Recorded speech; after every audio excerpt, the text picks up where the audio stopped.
প্রথম কথা হচ্ছে যে ইলেকশন নিয়ে আমি সাইফুল ভাই বা আজাদ ভাই তাদেরকে আবারও অ্যাসিওর করতে চাই, ইন্টারিম গভর্নমেন্ট ফুললি কমিটেড ফেব্রুয়ারির প্রথমার্ধে ইলেকশন করার জন্য।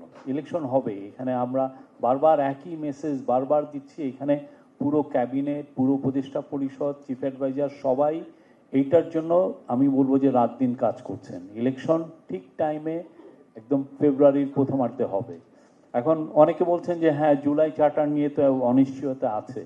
এটা আমি একটা জিনিস আমাদের পত্রিকাগুলোকে আমরা যেটা দেখি, এক ধরনের এই ডিবেটগুলো কিন্তু পুরো পৃথিবীতে অনেক জায়গায় 10-15 বছর ধরেও চলে। আপনার শাসনতান্ত্রিক ডিবেটটা আপনি কিভাবে করবেন, কোনটা আপনার জন্য বেটার, এটা আপনি একদিনে খুব কুইক ফিক্স বলে কিছু নাই। আর আমির খসরু ভাই বলেন যে সবাই যদি একই মতে হতো তাহলে তো দেশ বাকশাল হতো। এই জায়গাটা না, দ্বিমত তো থাকবেই। আপনি একটা কথা বলবেন, আরেকজন একটা কথা বলবে, তারপরে এর দ্বিমতের ভিত্তিতে আমরা একটা কনসেনসাসে যে তারপরে একটা ডিসিশন হবে। তো এখন যদি পলিটিক্যাল পার্টিগুলো ডিসিশন না নিতে পারে, সেক্ষেত্রে ইন্টারিম গভর্নমেন্টের উপর যেই অর্পিত দায়িত্ব, সেই দায়িত্ব অনুসারে তারা তাদের একটা ডিসিশন নিবে এবং এটা খুব দ্রুতই হবে। এমন না যে অনেকদিন ধরে পরে যে এটা হবে। আরেকটা হচ্ছে যে যাতে করে ইলেকশন রিলেটেড কোনো ধরনের কোনো অনিশ্চয়তা যাতে না থাকে। আর এখানে যে কথাগুলো এসছে, আমি পলিটিক্যাল কথার দিকে যাচ্ছি না, আমাদের অনেকগুলো চ্যালেঞ্জ আছে ইশতেহারে। একজন বললেন যে প্রযুক্তি নির্ভর ইশতেহার, আমি এই কথাটার সাথে আমি দ্বিমত করি। আমরা তো সবাই প্রযুক্তির মধ্যেই বাস করছি। আমি, আপনি, আপনার কে প্রযুক্তির বাইরে? আপনি একটা গভর্নমেন্টের যে কোনো একটা প্ল্যানিং করতে যান, পুরোটাই তো প্রযুক্তি নির্ভর। তো এখন এই প্রযুক্তি শব্দটা, প্রযুক্তি ইজ লাইক, এখন আমাদের মডার্ন লাইফে প্রযুক্তি ইজ লাইক বাতাস, আকাশ। প্রযুক্তি শব্দটা আনাটাই আসলে দরকার নাই আমাদের সবারই। আপনি ইলেকশন ক্যাম্পেইন করবেন, আপনার মূল ক্যাম্পেইনটা এখন সোশ্যাল মিডিয়ায় করতে হচ্ছে। আপনি একটা মেসেজিং দিবেন, দেখবেন যে চিফ অ্যাডভাইজার অফিস থেকে আমরা বেশিরভাগ মেসেজিং সোশ্যাল মিডিয়ার মাধ্যমে দিচ্ছি। অনেকে বলছেন সোশ্যাল মিডিয়া নির্ভর। আমি সোশ্যাল মিডিয়া কেন দিব না? একটা বড় ইংরেজি পত্রিকার সার্কুলেশন 8,000, আর আমরা যদি একটা ভালো একটা মেসেজ দিতে যাই সোশ্যাল মিডিয়াতে, সেটা রিচ করে 1 কোটি লোকের কাছে। আমি তো সোশ্যাল মিডিয়া ইউজ করবই। আর এটা এখন মডার্ন লাইফে এটার বাইরে আপনি কি চিন্তা করবেন? এই চিন্তার তো কিছু নাই। আর আরো কিছু কিছু কথা আসছে, যেমন অনেকে বলছেন যে জুলাই চার্টার, অনেকে কিছু কিছু থিঙ্ক ট্যাঙ্ক বলতে চান যে জুলাই চার্টার হচ্ছে কিন্তু কৃষকের সাথে কথা হয়নি, কি যেন মেয়েদের সাথে, নারীদের সাথে কথা হয়নি, বা লেবার গ্রুপের সাথে কথা হয়নি। আশ্চর্য লাগে এই কথাগুলো কেমনে ওনারা বলেন। তাহলে কি যারা পলিটিক্যাল পার্টি, যাদের সাথে ইন্টারিম গভর্নমেন্টের এই ন্যাশনাল কনসেনসাস কমিশন কথা বললো, তাহলে পলিটিক্যাল পার্টি কি এই গ্রুপগুলোকে রিপ্রেজেন্ট করে না? মানে বিএনপির তাহলে কি লেবার উইং নাই নাকি? বিএনপির কোনো নারী উইং নাই, বা বিএনপির কোনো ইয়ে নেই? বা সাইফুল ভাইরা কি সারা জীবন যারা লেবার পলিটিক্স করে আসতেন, সারা জীবন লেবার পলিটিক্স করেছেন, জীবনটাই দিয়ে দিয়েছেন, তো তারা কি লেবারকে রিপ্রেজেন্ট করে না? মানে এই যে থিঙ্ক ট্যাঙ্কগুলো নিজেরা নিজেদের সেলফ ইম্পর্টেন্স বাড়ানোর জন্য এই সমস্ত মুখরোচক কথা আপনাদেরকে বলেন যে নারীদের সাথে কথা হয়নি। তাহলে বিএনপি কি নারীদেরকে রিপ্রেজেন্ট করে না? ওনাদের কি, মানে এই যে জোনায়েদ সাকির তার ওয়াইফ, আমি জানি কি উনি, আমি ওনাকে বছরের পর বছর দেখছি যে এই যে আশুলিয়ায় কাজ করতে লেবার এদের সাথে, তাসলিমা, ওনারা কি লেবারদেরকে, মানে উনি জোনায়েদ সাকির তো পুরো 9টা মাস এই ডায়ালগে ছিলেন, সাইফুল ভাই 9টা মাস ডায়ালগে ছিলেন। তো এই জিনিসগুলো, মানে এইগুলো জিনিস জুলাই চার্টারে সবকিছুই এসছে। আমাদের পলিটিক্যাল পার্টিগুলো সবগুলোই, যেগুলো শাসনতান্ত্রিক বিষয়টাই প্রমিনেন্টলি এসছে, যেটা পত্রিকায় আপনারা রিফ্লেকশন দেখেছেন, বাট অন্যান্য বিষয় কি আসে নাই? সবই এসছে। আর অন্যান্য অনেক বিষয়, আর সবাই যদি ভাবেন যে আমরা 9 মাসে কুইক ফিক্স করে ফেলবো, সেটাও তো হয় না। এই ডায়ালগটা হয়তো এমন হতে পারে ইলেকশনের পরে আবার নতুন করে ডায়ালগ হতে পারে না। এইটা তো আপনি নেপালে দেখেন, ওদের একটা কনস্টিটিউশন, নতুন একটা কনস্টিটিউশন করতে, পোস্ট মোনার্কি কনস্টিটিউশন করতে 9 বছর লেগে গেছে, একদিন না। তো ওদেরও তো অনেকগুলো সিরিয়াস পলিটিক্যাল পার্টি আছে যাদের পুরো জনগণের সাথে খুব ডিপ সম্পর্ক আছে। প্রচণ্ড তো অনেক বছর ধরে রেবেল মানে ইনসার্জেন্সি করেছেন, তারা মিলে বছরের পর বছর খুব ক্ষুদ্র ক্ষুদ্র বিষয়েও আলোচনা করেছেন। তো যেই হাঙ্গারটা হয়েছে, যে চেঞ্জের যে হাঙ্গার, যে মানুষ তাকে, বাংলাদেশের মানুষ একটা বেটার শাসনতন্ত্র চায়, বাংলাদেশের মানুষ একটা বেটার গভর্নেন্স চায়, যেখানে অ্যাকাউন্টেবিলিটি থাকবে, করাপশন থাকবে না, সেইটাকে তো একদিনে আমরা ডায়ালগ করে তো এটা পাবো না। আর যদি বলেন যে এই পুরো ডায়ালগটাও ভুল, এটাও বিয়ে, এটা খুবই আনপ্রেসিডেন্টেড একটা ডায়ালগ হয়েছে এবং আমাদের পলিটিক্যাল পার্টিগুলো খুব সুচিন্তিত মতামত দিয়েছেন এবং প্রত্যেকটা মোট 4000 পাতা এটা রেকর্ডেড করা হয়েছে। এটা আমরা পাবলিশ করছি, সবাই পাবেন, দেখবেন। টিভিতে যেগুলো আছে সেগুলো 10 টেরাবাইট এটা আমরা প্রিজার্ভ করে রেখেছি। এটাও সবাই, যে কোনো রিসার্চার দেখতে পারেন, পলিটিক্যাল পার্টিগুলো রিভিজিট করতে পারেন, ভাবতে পারেন যে ওই বিষয়ে সাইফুল হক ভাইয়ের অভিমতটা কি ছিল, এই বিষয়ে সালাউদ্দিন ভাই কি বলেছিলেন, বা বিএনপির এইখানে স্ট্যান্ডটা কি ছিল, এই পুরো বিষয়গুলো রিভিজিট করা যাবে। এবং এটা কুইক ফিক্স না, এটা প্রত্যেকটা, অনেকে ভাবছেন যে এই আলাপগুলো একদিনে কেন সম্ভব না, আসলে একদিনে সম্ভব না। আপনারা অনেকে ভাবছেন যে কেন এক সপ্তাহে আমরা, এটা তো এক সপ্তাহে বসলে ঠিক করা যায়, এটা তো সত্যিকার অর্থে এটা একটা ওই যে সিপিডি সেমিনার না, যে আপনি দিন শেষে একটা রিড আউট করলেন যে এই কনসেনসাস হয়েছে, এটা তো না। এটা জনগণের 180 মিলিয়ন জনগণের রিপ্রেজেন্ট করা একটা শাসনতন্ত্র কিভাবে হবে, কোথায় আমাদের ভুল ত্রুটি হয়েছে, আমরা যেন আর একটা শেখ হাসিনার মতো স্বৈর শাসন না পাই এবং এটা যেন ট্রুলি রিপ্রেজেন্টেটিভ গভর্নমেন্ট হয়, সেটা নিয়েই তো সবার এই আয়োজন। আর ইশতেহারে কি কি থাকবে এটা আমরা সবাই মোরলেস জানি। আমাদের চ্যালেঞ্জগুলো কি কি এখন অলমোস্ট এভরিওয়ান জানি। আমাদের চ্যালেঞ্জ আমাদের দেশে পিস অ্যান্ড স্ট্যাবিলিটি রাখা, আমাদের চ্যালেঞ্জ হচ্ছে অবশ্যই জব তৈরি। এই যে জুলাইয়ের ইয়ে আন্দোলন, এটার প্রথম শুরু তো জব তৈরি নিয়ে।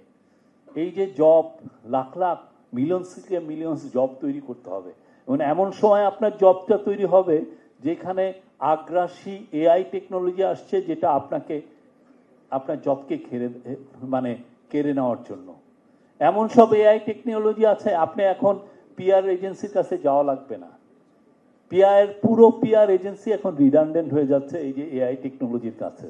এমন সব জব আছে, পুরো একটা আপনার নতুন করে আপনি ইউনিভার্সিটিতে পড়বেন কিনা সেটা নিয়েও এখন চিন্তা হচ্ছে। অনেকে বলতেছে যে ইউনিভার্সিটিতে পড়ার দরকার নাই, বা আমি 4 বছর যে কোর্সটা করতেছি সেটা আমি 4 বছর কেন করব, আমার 1 বছর করতে হবে।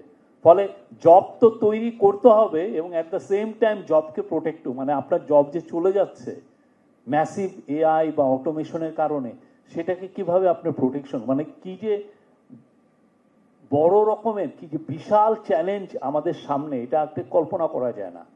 আমাদের কিছু কিছু গার্মেন্টস ফ্যাক্টরিতে দেখবেন যে তাদের এফেক্টিভলি কোনো নাম্বার অফ ওয়ার্কার বাড়েনি, কিন্তু দেখবেন যে এক্সপোর্ট বেড়ে গেছে 200, যে 100 মিলিয়ন ছিল 200 মিলিয়ন, কিন্তু দেখা যাচ্ছে তার 12,500 কর্মী ছিল, 12,500ই কর্মী হচ্ছে। দ্যাট মিনস সে বাকি যে গ্রোথটা, নতুন যে গ্রোথটা হচ্ছে, সেটা অটোমেশনের কারণে হচ্ছে। আমাকে কালকে একজন বললেন যে সিরামিকে, অনেক সিরামিককে উনি দেখেছেন যে কোন কোন সিরামিক ফ্যাক্টরিতে রোবট এসে কাজ করছে। সে তো তার এফিসিয়েন্সি বাড়াতে যাবে, সে তো তার প্রোডাক্টিভিটি বাড়াতে যাবে এবং সেক্ষেত্রে অটোমেশন ছাড়া তার উপায় নেই। আমি না করলে আমার রাইভালটা করবে, ফলে আমি বাধ্য হচ্ছি এটা করার জন্য। ফলে জব যেখানে তৈরি করতে হবে 1 কোটি 2 কোটি, সেখানে দেখা যাচ্ছে আমার এক্সিস্টিং জবই থাকছে না, সেটাকে আমি প্রোটেকশন করতে। ফলে নেক্সট গভর্নমেন্টের এটা আমি দেখছি বিগেস্ট চ্যালেঞ্জগুলোর একটা। তারপরে 3 নম্বর হচ্ছে লজিস্টিক অ্যান্ড ইনফ্রাস্ট্রাকচার। আমরা যে লজিস্টিক অ্যান্ড ইনফ্রাস্ট্রাকচার নিয়ে এগোচ্ছি, হ্যাঁ, সেই লজিস্টিক অ্যান্ড ইনফ্রাস্ট্রাকচার নিয়ে আমি কতদূর এগোতে পারবো, আমি কি এই আমার ফিউচার গ্রোথকে সাস্টেন করতে হলে এইটা কি এনাফ? আমরা তো ভুল জায়গায়, আপনি গোপালগঞ্জ তো কাশিয়ানি আমি রেল লাইন বানিয়ে রেখেছি 2000 না 3000, কেউ চড়ে না। পাবনা টু কি পর্যন্ত একটা রেল লাইন রেখেছি, কেউ চড়ে না। এবং যেখানে আমার চিটাগাং টু ঢাকা এই একটা dedicated rail line, high speed rail line করা দরকার, বা আমার একটা এলিভেটেড এক্সপ্রেসওয়ে, সেটা আমরা করেছি ঢাকা টু খুলনা, যেখানে দিনে 500 কি 1000 লোক হয়। এটা কি আমার গ্রোথ এরিয়া? কেন পুরোটাই করা হয়েছে গোপালগঞ্জকে যাতে টাচ করে যাওয়া যায়। $5 বিলিয়ন, একটা দুইটা টাকা না, $5 বিলিয়ন। এবং তার যে ওই যে এনাবলিং জার্নালিস্ট, তারা ওই সময় প্রেস করেছেন, মানে আমার কি যেন সাউদার্ন বাংলাদেশে গ্রোথে ভরে যাবে। কই কিছু তো এখানে কোনো ফ্যাক্টরি রিলোকেট হয়েছে? কয়টা হয়েছে? আমার গ্রোথ, আমরা সারা জীবন দেখছি যে আমার গ্রোথ করিডোর ঢাকা চিটাগাং, সেটাকে ফেলে দিয়ে ইয়েতে এখন আমার পুরো ঢাকা চিটাগাংয়ে আমার এখন একটা গাড়ি তার ফুল স্পিড দিতে পারে 30 কিলোমিটার/আওয়ার, 5 বছর পরে 10 কিলোমিটারও দিতে পারবে না। এখানে কতটা জরুরি ছিল? আপনি গ্রোথ আপনি আনতে চান, আপনার গ্রোথ তো এই এরিয়ায়, আপনার গ্রোথ তো গোপালগঞ্জে না। $5 বিলিয়ন এটা ইনভেস্ট করেছেন এই রেল লাইনে। আপনি একে তো আপনি ফার্স্টে করলেন $3-4 বিলিয়ন দিয়ে একটা পদ্মা ব্রিজ করলেন, হুইচ ইজ গুড, বাট তারপরে তাও তো পদ্মা ব্রিজে কত টাকা এক্সট্রা খরচ করা হয়েছে। আপনি টানেল করেছেন, কি ভয়াবহ একটা $1 বিলিয়ন উপর দিয়ে টানেল করেছেন, কি আনোয়ারাতে তার বাড়িতে যাওয়ার জন্য। বিশ্বাস করেন, এই পুরো টানেলের পিছনে ছিলেন সাইফুজ্জামান চৌধুরী। 15,000 কোটি টাকা দিয়ে টানেল হয়েছে, তার মধ্যে 450 কোটি টাকা দিয়ে একটা 7 স্টার হোটেল করেছেন আনোয়ারাতে, কারণ ওনার বাসায় যাওয়া যাবে না, যাতে উনি ওই 7 তালা ইয়েতে উনি থাকতে পারেন। এই কাজগুলো হয়েছে। এখন এইটাকে রেকটিফাই করে এই জায়গাগুলোকে পুরোটাকে আবার নতুন করে আপনার গ্রোথ যেই হয় সেই জায়গায় আপনার ইনভেস্টমেন্ট করা, সেই জন্য তো রিসোর্স মোবিলাইজ করতে হয়। সেই রেভিনিউ তো আমার নাই। বাংলাদেশে আপনি পুরো জিডিপি টু ইয়ে দেখেন, রেভিনিউ গ্রোথ ইয়ে দেখেন, আমরা সবচেয়ে লোয়েস্ট এশিয়াতে। ঠিক হয়তোবা আফগানিস্তানের একটু উপরে আছি, নাকি আফগানিস্তান হয়তোবা ইতিমধ্যে ওভারটেক করেছে। আপনি স্পেন্ডিং করতে চান, আমার একটা সেক্রেটারি বেতন পায় $1,000 একটু বেশি, এটা একটা বেতন হলো পুরো পৃথিবীর মধ্যে ওয়ান অফ দ্য লোয়েস্ট। না আপনি এখন বাড়াতে যাবেন, আপনার তো রেভিনিউ নাই। এই যে এই চ্যালেঞ্জগুলো তো আছে, মানে ইশতেহার আপনি দেখছেন যে যেই ভয়াবহ রকমের চ্যালেঞ্জ ফিউচার গভর্নমেন্টের জন্য এই শেখ হাসিনার চোরতন্ত্র রেখে গেছেন, এটা কল্পনা করা যায় না। ভয়াবহ। আমরা বলি, অনেকে ভাবেন যে আমরা এটা পলিটিক্যাল ইয়ে বলছি, কিন্তু এইটা আনবিলিভেবল চ্যালেঞ্জ। আমাদের আরো চ্যালেঞ্জ আছে। আমরা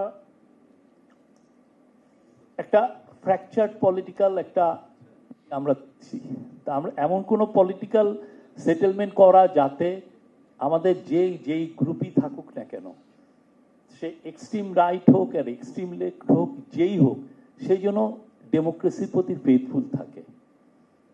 এটাকে এনশিওর করে, না হলে আমি কি রাইট মেসেজিং, তাহলে আমি কি বাইরে, তাহলে আমার রাইট মেসেজিং যাবে না। আর রাইট মেসেজিং যদি না যায়, আমার এখানে এফডিআই আসবে না, আর এফডিআই না হলে আমার জব গ্রোথ নাই। এই জিনিসগুলো ইনক্রিজিংলি দেখা যাচ্ছে।